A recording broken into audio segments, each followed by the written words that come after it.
Vamos a referirnos en el nuevo Código Civil y Comercial de la Nación a dos aspectos íntimamente vinculados, que son, por un lado, la teoría general del contrato y, por otro lado, la regulación que se incorpora en materias de relaciones de consumo y contratos de consumo. El libro sobre derechos personales en el nuevo Código Civil se divide en varios títulos y lo que aquí nos interesa, hay una primera sección referida a obligaciones en general, en segundo lugar, contratos en general, en tercer lugar, relaciones y contratos de consumo, y en cuarto lugar, contratos en particular. De manera que vamos a tomar ahora dos de ellas, la atinente a contratos en general y a relaciones y contratos de consumo, absolutamente vinculadas entre sí, insisto. En materia de teoría general del contrato, hay por supuesto un respeto a las reglas y principios tradicionales vigentes ya en el ordenamiento que nos rige, en el Código Civil, en el Código de Comercio. Me refiero a lo atinente a la fuerza obligatoria del contrato, reglas de interpretación, el mismo concepto de contrato, entre otras cuestiones. Pero desde luego tenemos por un lado modificaciones importantes a algunas de las instituciones de la teoría general del contrato y, en segundo lugar, nuevas figuras que se incorporan en el Código Civil y Comercial de la Nación, en general atinentes a los llamados límites inherentes a la autonomía de la voluntad, facultades judiciales de modificación del contrato, algunas nuevas características de los regímenes de lesión e imprevisión, figuras novedosas como la doctrina de los propios actos, la frustración del fin del contrato, contratos por adhesión, conexidad contractual, entre otras. De modo que comenzaríamos haciendo un análisis sobre esas reglas tradicionales y en particular cómo continúa operando el principio de la buena fe como regla básica en materia, sobre todo, de interpretación de los contratos. En segundo lugar, entraríamos a analizar lo que la Comisión de Reformas ha dado en llamar un nuevo orden contractual en el Código Civil y Comercial, que tiene que ver con la profundización de los límites a la fuerza obligatoria del contrato, o sea, la protección de la parte débil, la llamada justicia contractual, como siempre decía Moset Iturraspe. Y en segundo lugar, la incorporación de nuevas reglas y deberes de conducta en el Código Civil y Comercial, tomando desenvolvimientos de décadas de la ciencia jurídica del derecho privado argentino, tanto doctrina como jurisprudencia. En tercer lugar, vamos a hacer hincapié en uno de esos nuevos principios que tiene que ver con la protección de la dignidad del contratante como ser humano, sobre la base de las pautas de tratados internacionales de derechos humanos, que así como la Constitución Nacional tomó con jerarquía constitucional en el artículo 75, inciso 22, hizo lo propio ahora el nuevo Código Civil y Comercial de la Nación. Y en cuarto lugar, pasaremos finalmente a analizar el régimen de defensa del consumidor, o sea, relaciones y contratos de consumo, dentro del marco del libro sobre derechos personales, que no es sino una más de las grandes conquistas que el nuevo Código Civil y Comercial de la Nación trae en materia de protección del vulnerable, o sea, de la parte débil en las relaciones obligacionales y en los contratos. En materia de interpretación contractual se mantiene, en primer lugar, el principio de la buena fe, que hoy tenemos vigente desde el año 68, en el artículo 1198 del Código Civil, y ahora el nuevo Código Civil y Comercial de la Nación reproduce reiteradamente. Digo reiteradamente porque, a diferencia del régimen hasta hoy vigente, no vamos a tener la buena fe consagrada únicamente en las relaciones contractuales, sino reiteradamente desde el título preliminar del nuevo Código Civil, pasando por obligaciones y contratos, pero en varios aspectos. Tenemos en el artículo 9, en el título preliminar, la buena fe como regla aplicable al ejercicio de los derechos en general, o sea, para todo el derecho privado. En segundo lugar, tenemos la buena fe como obligación para acreedor y deudor en cuanto al ejercicio de los derechos y al cumplimiento de las obligaciones. Y recién en tercer lugar aparece el principio de la buena fe en materia contractual en el artículo 961. Pero se refiere al mismo no solo a los efectos de la interpretación, celebración y ejecución del contrato, sino también el nuevo Código Civil incorpora positivamente el deber de buena fe en las tratativas precontractuales, lo cual da pie a la legislación por primera vez en la Argentina de la llamada responsabilidad precontractual, en función de la cual la frustración intempestiva de esas tratativas precontractuales con afectación del principio de la buena fe obliga a quien lo hizo a resarcir el llamado daño al interés negativo. El artículo 961, que es el que regula la buena fe contractual en el nuevo Código Civil y Comercial de la Nación, tiene apenas un par de modificaciones respecto al hoy vigente 1198 del Código Civil, terminológicas, pero con algunos sentidos o alcances conceptuales. En primer lugar, se exige a los efectos de la interpretación de buena fe la búsqueda de los alcances razonables en el contenido contractual, y en segundo lugar, se toma como pauta a los efectos de medir la existencia de buena fe al contratante cuidadoso y previsor, referencias que no están en el 1198 actual.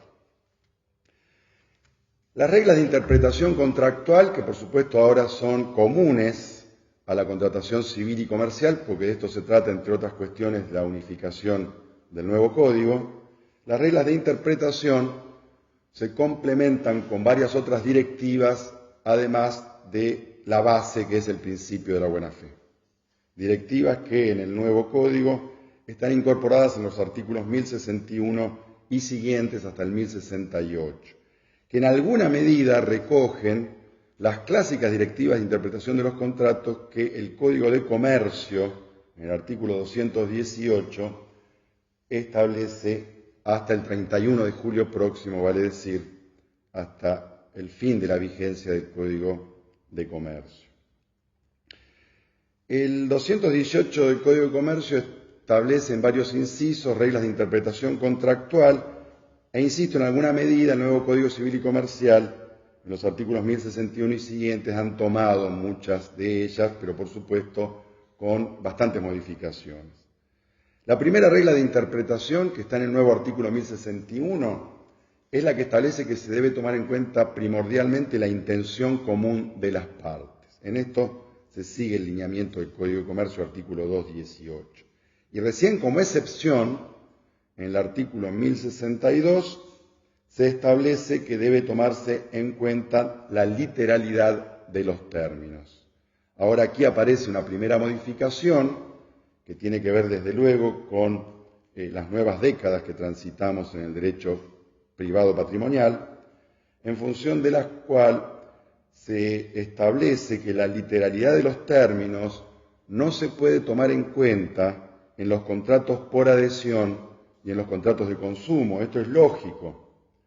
porque en verdad en los contratos por adhesión y de consumo solo se refleja cuál es la voluntad de una sola de las partes, que es el llamado predisponente o el proveedor en materia de relaciones de consumo.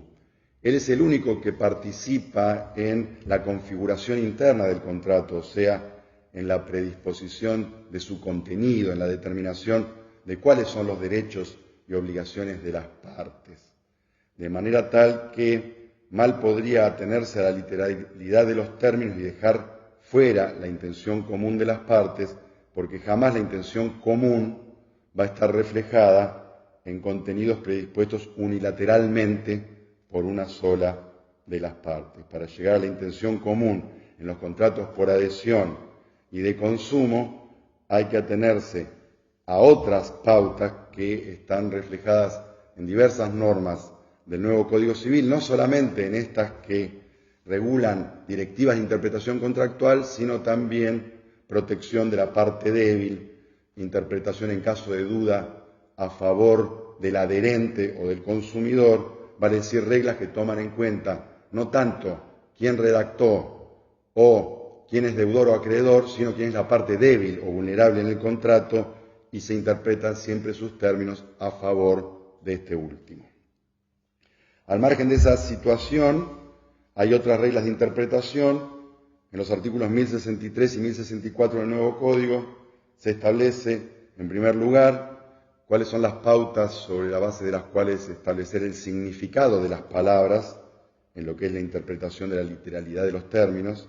y en segundo lugar, siguiendo al Código de Comercio en el artículo 218, la necesidad de una interpretación contextual, vale decir, no tomar en cuenta solamente los alcances de una determinada cláusula, sino cuál es el significado que a esa cláusula se le ha querido dar en función del resto y la totalidad de las disposiciones del contrato.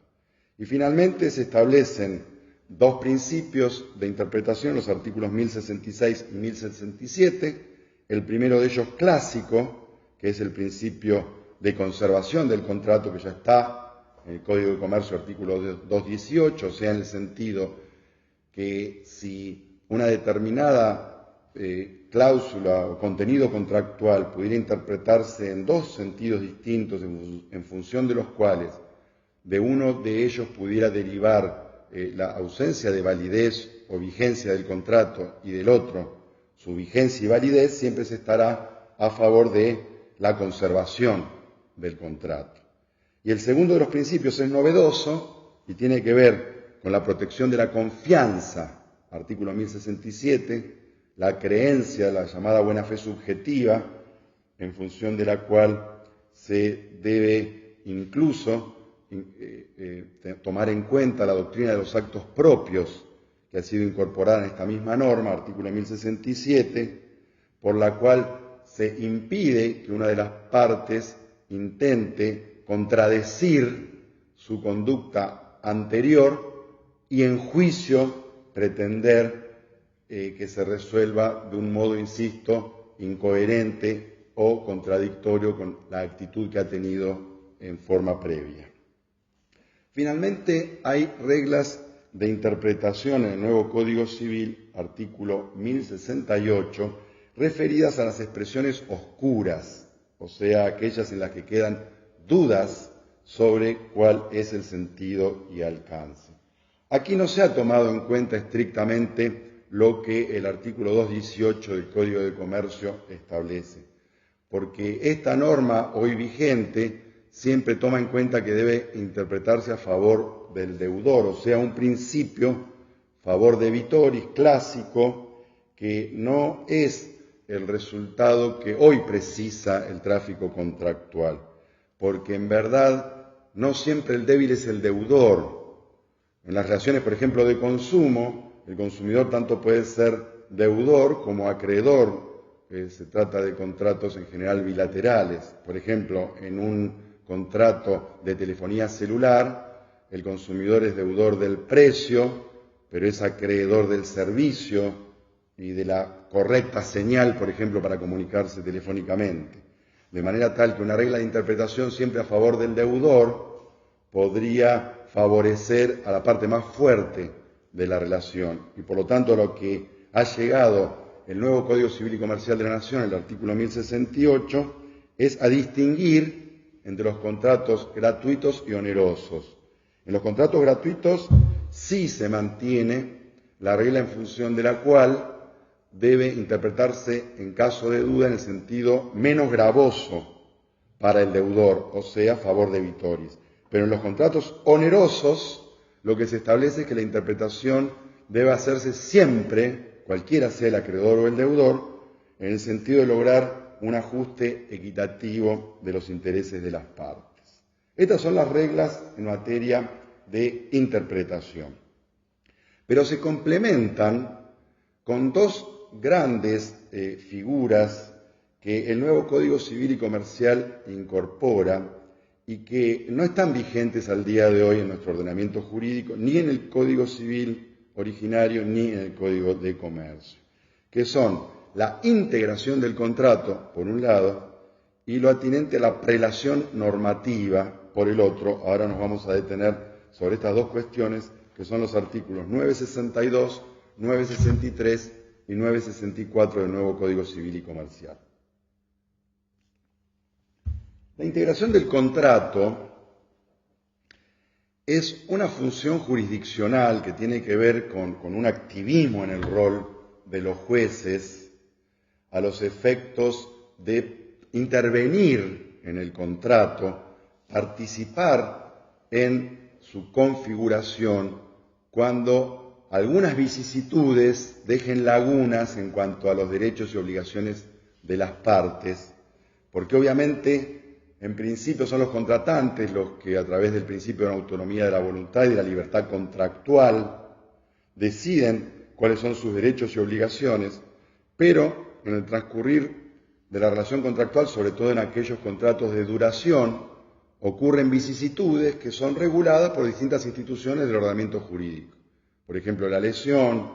la imprevisión, la señal, la resolución y otras causales de extinción, la excepción de incumplimiento, que ahora va a pasar a llamarse suspensión de cumplimiento, etc. Todas esas vicisitudes contractuales que generan la necesaria intervención del juez con un activismo en la esfera contractual, provocan también lagunas en cuanto al contenido del contrato, porque, por ejemplo, puede declararse la modificación de los términos del mismo, el ajuste, la adecuación e incluso la nulidad de alguna cláusula. Por ejemplo, en materia de relaciones de consumo y contratos por adhesión, existen las llamadas cláusulas abusivas que provocan como efecto que el juez declare la nulidad de las mismas, insisto, de las mismas. No se declara la nulidad del contrato íntegro, sino solo de las disposiciones o condiciones contractuales que se consideran abusivas. Por lo tanto, allí queda una laguna en cuanto al contenido contractual que el juez debe cubrir. Si, por ejemplo, existe una cláusula en un contrato de consumo por la cual el empresario, proveedor, deudor, limita o exonera sus obligaciones, sus responsabilidades, o sea, las llamadas cláusulas limitativas de responsabilidad, la Ley de Defensa del Consumidor y ahora el nuevo Código Civil y Comercial de la Nación también establecen la nulidad de esa cláusula. Por lo tanto, un contenido que el contrato tenía, que era la exoneración de responsabilidad del proveedor, queda sin efecto, como que se tiene por no escrito, y por lo tanto el juez debe integrar ese contrato. ¿Cuál es la consecuencia de esa nulidad parcial? Integrar el contrato significa buscar en el ordenamiento jurídico cuál es la norma que va a ingresar a los efectos de establecer los derechos y obligaciones de las partes en reemplazo de las condiciones contractuales que las partes habían pactado pero fueron dejadas sin efecto por el juez. De eso se trata la integración del contenido contractual prevista por primera vez en el ordenamiento jurídico argentino, ahora con el nuevo Código Civil y Comercial de la Nación, artículo 964. Y a estos efectos lo que establece la norma es fijar a los jueces la jerarquía de las distintas normas a los efectos de la composición del contenido contractual. Y lo hace del siguiente modo. Se establece que en primer lugar están las normas indisponibles, vale decir, las normas imperativas del ordenamiento jurídico, aquellas en que está comprometido el orden público. Esas siempre están vigentes en el contenido contractual y por lo tanto sustituyen a las cláusulas pactadas por las partes que se contradigan o sean incompatibles con esas normas indisponibles. Todo contenido contractual emergente de la autonomía de la voluntad, o sea, fijado por los contratantes, sea a través de una discusión o a través de un sistema estandarizado de formularios tipo en los contratos por adhesión, sea como sea, que en un contrato las partes pactan un contenido contrario o incompatible con normas imperativas o indisponibles, ese contenido contractual no rige, debe ser anulado por los jueces y a través de la integración del contrato reemplazado por dichas normas indisponibles. En segundo lugar, sí figuran las normas creadas por las partes a través del principio de autonomía de la voluntad. Porque luego de las indisponibles, o sea, todo lo que las partes pacten en la medida que no sea incompatible con las normas imperativas, sí ocupa el rango superior, o sea, en este caso el segundo rango a nivel de pautas a los jueces para integrar el contrato. En tercer lugar, las normas supletorias, o sea, aquellas que rigen el ordenamiento jurídico, que como reglas son ellas, vale decir, en principio las normas jurídicas son supletorias, y entonces las normas supletorias van a regir en todos aquellos aspectos en los cuales no exista norma imperativa y a su vez las partes tampoco hayan incorporado cláusulas contractuales. Y en cuarto y último término, rigen los usos y prácticas, en la medida que sean conocidos, observados y razonables. El último tema de este primer bloque es el de la prelación normativa, que está vinculado al de la integración. La prelación normativa significa, una vez más, establecer un rango, pero ya no a los fines de la integración del contrato, sino a los fines de que existan pautas absolutamente firmes y ciertas para que los jueces sepan, en caso de contradicción entre dos normas, cuál debe aplicarse preferentemente. El artículo 963 del nuevo Código Civil y Comercial de la Nación lo resuelve del siguiente modo. En primer lugar, las normas indisponibles, como ocurría en materia de integración del contrato. Vale decir, si existe contraposición a los efectos de resolver una cuestión entre el contenido de una norma imperativa o indisponible por un lado y supletoria por otro, desde luego son las normas indisponibles las que prevalecen. En este caso, no importa que se trate de normas del propio Código Civil y Comercial de la Nación o de una ley especial. En aquellas cuestiones que son reguladas al mismo tiempo por el Código Civil y Comercial de la Nación y por una ley especial, como puede ocurrir, por ejemplo, en materia de sociedades comerciales, que una vez vigente el 1 de agosto el nuevo Código Civil y Comercial de la Nación va a estar regulado tanto por la Ley de Sociedades como por algunas normas contenidas en el Código Civil y Comercial de la Nación, o por ejemplo en materia de defensa del consumidor, que también existe una ley especial, 24240, pero a su vez el nuevo Código Civil y Comercial de la Nación incorpora todo un régimen sobre defensa del consumidor. Entonces, en estos casos prevalecen siempre las normas indisponibles o imperativas, no importa que estén incorporadas en el Código Civil y Comercial o en la ley especial. En segundo lugar, aparecen las normas supletorias, y aquí sí es donde el Código Civil y Comercial establece una jerarquía, y lo hace del siguiente modo. Coloca en primer rango a las normas supletorias de las leyes especiales, y en último rango a las normas supletorias del Código Civil y Comercial de la Nación. De modo que, por ejemplo, en materia de defensa del consumidor, si hubiera una cuestión que estuviera al mismo tiempo regulada por normas supletorias de la Ley de Defensa del Consumidor y por normas supletorias del Código Civil y Comercial de la Nación, prevalecen jerárquicamente, de acuerdo al orden de prelación normativa del 963, las normas supletorias de la Ley especial, y recién en último término quedan las normas supletorias del Código Civil y Comercial de la Nación. Y reitero, el artículo 962 establece que las normas legales son en principio supletorias y sólo deben considerarse indisponibles cuando ello resulte expresamente de su texto o por el contenido o por el contexto de la norma. Los últimos dos principios generales, aparte de la interpretación contractual, que el Código Civil y Comercial de la Nación respeta y mantiene y fortalece, son lo atinente al concepto de contrato, por un lado, y por otro lado, a la fuerza obligatoria del contrato. Son dos de los grandes paradigmas tradicionales en materia de teoría general del contrato, que el nuevo Código Civil y Comercial de la Nación, insisto, mantiene e incluso veremos ahora fortalece. El concepto de contrato ahora pasa a estar regulado en el artículo 957 del Código Civil y Comercial de la Nación, que reemplaza al actual 1137 del Código Civil. Prácticamente el concepto es el mismo, pero hay dos modificaciones que venían siendo reclamadas por la doctrina desde décadas atrás. Por ejemplo, Spota, en sus clásicas instituciones de derecho civil contratos, explicaba que el 1137, hoy vigente, tiene dos defectos en la definición del contrato.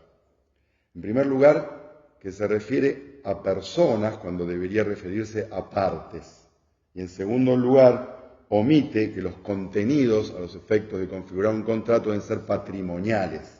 que cuando existen derechos y obligaciones que no son de contenido patrimonial, entonces no dan marco a una relación contractual. Por lo tanto, lo que Spota proponía y la mayoría de la doctrina siguió, y ahora el nuevo Código Civil y Comercial de la Nación aceptó,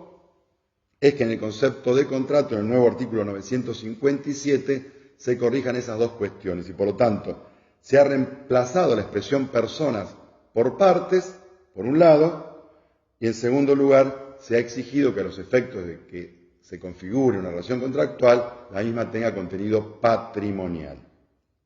Digo partes en vez de personas porque, como bien explicaba Spota y toda la doctrina,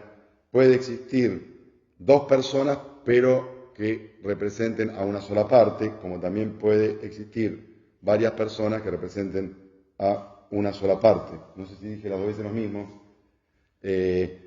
Insisto, dos personas, una misma parte, dos partes, una misma persona. La última cuestión tradicional que se mantiene es la atinente a la libertad de contratación y el efecto vinculante o fuerza obligatoria de los contratos, que en el régimen actual es el artículo 1197 del Código Civil, conocido sobre todo por su fórmula en el sentido de otorgar al acuerdo de parte la misma fuerza que a la ley. El principio de autonomía de la voluntad, desde luego, ha sido mantenido en el nuevo Código Civil y Comercial de la Nación, que lo regulan los artículos 958, 959 y los fortalece incluso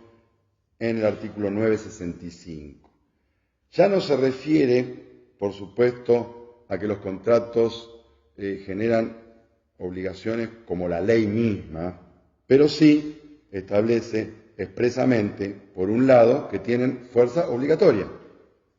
Y en segundo lugar, explicita correctamente que existe no solo libertad de contratar, sino también libertad contractual, que son dos subespecies de las libertades en la contratación. La libertad de contratar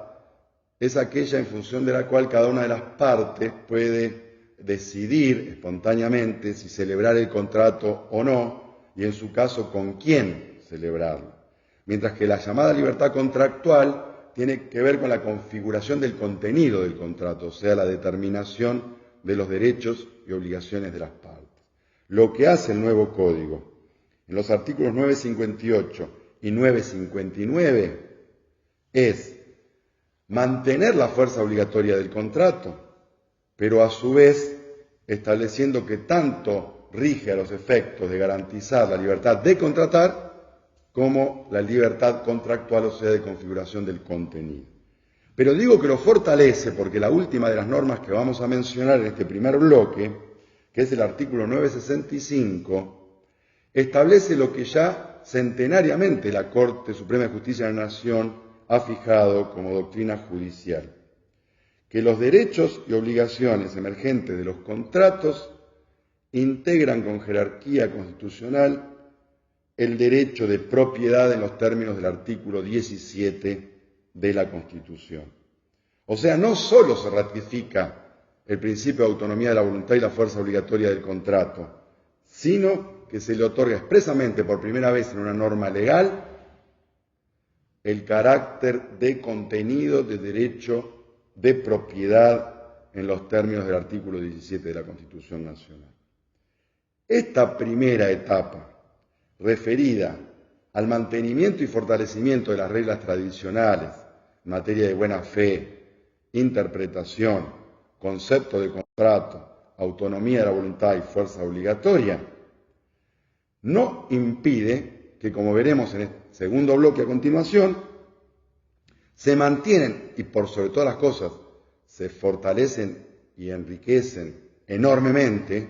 los límites inherentes a la autonomía de la voluntad tendientes a la protección de la parte débil y vulnerable en el contrato, o sea, en pos de la justicia contractual, de la protección de la dignidad del contratante y la defensa del consumidor, todo lo que la Comisión de Reformas ha dado en llamar un nuevo orden contractual